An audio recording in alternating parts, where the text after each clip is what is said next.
How to stop blaming others and take ownership of your actions. The worst kind of leader is the leader who doesn't take responsibility. After all, being a leader is all about taking responsibility. Unfortunately, this is something that many people still don't understand, and as such, they end up making their office less productive and a more stressful place to be.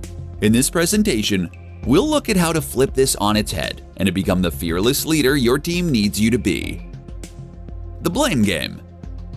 The manager's job very often is to make sure that their team are meeting specific targets at given points in time. This is a way that they can demonstrate the effectiveness of their work and that their efforts can be measured. But what happens when they don't reach those targets? Bad leaders will now turn on their staff and actively blame them for being ineffective.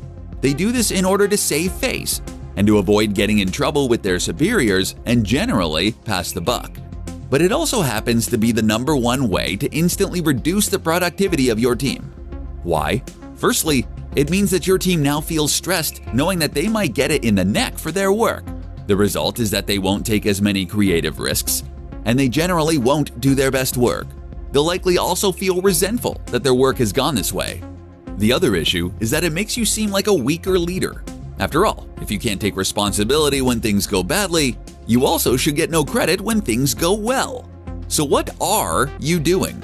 Your job is to then simply suck it up and to take the flak when things go wrong. Recognize that this is your team, and if they aren't working to the best of their ability, then that is on you. Decisions.